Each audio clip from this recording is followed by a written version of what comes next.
নমস্কার বন্ধুরা, আজকে আমি বানিয়ে নিচ্ছি বোম্বে ডাক ফ্রাই বা লোটে মাছের ফ্রাই। আমি লোটে মাছটাকে ভালো করে কেটে ধুয়ে মাঝখান থেকে এইভাবে করে নিয়ে কেটে নিয়ে কাঁটাটাকে মাঝখান থেকে আলাদা করে ভিনিগার জলে 10 মিনিট ডুবিয়ে রেখে তারপরে এর মধ্যে ধনে পাতা, পুদিনা পাতা, আদা রসুন বাটা, কাঁচা লঙ্কা বাটা দিয়ে ভালো করে ম্যারিনেট করে একটা রাত রেখেছিলাম।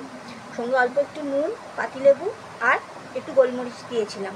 এখন এটাকে ডিমের মধ্যে ডুবিয়ে বিস্কুটের গুঁড়ো মাখিয়ে ভেজে নিলেই গরম গরম চায়ের সঙ্গে, যে কোনো জিনিসের সঙ্গে আপনারা পরিবেশন করতে পারেন।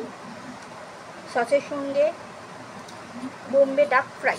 ভিডিওটা পছন্দ হলে অবশ্যই লাইক, শেয়ার এবং সাবস্ক্রাইব করতে ভুলবেন না। আমাকে এইভাবে পাশে দাঁড়িয়ে থাকলে আমরা আরও ভিডিও করতে আমার সুবিধা হবে। আমি আরও ভিডিও নিয়ে আসতে পারবো যদি আপনারা আমাকে সাপোর্ট করেন এগিয়ে যাওয়ার জন্য।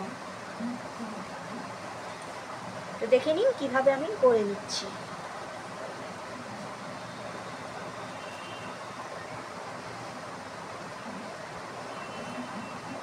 আমি 1 কোট করে করছি, আপনারা পারলে 2 কোটও করতে পারেন, সেটা আপনাদের উপর নির্ভর করছে।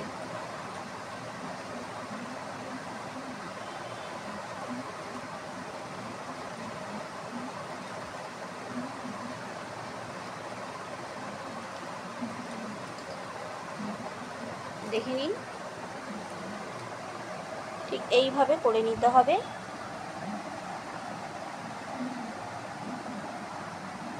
ডিম দিয়ে ফেটিয়ে নিয়েছিলাম আর এই হলো বিস্কুটের গুঁড়ো। এখন শেষ হয়ে গেছে, আমি আবার বিস্কুটের গুঁড়ো দিয়ে বাকিটা গড়ে নিয়ে ভেজে গরম গরম পরিবেশন করব চায়ের সাথে।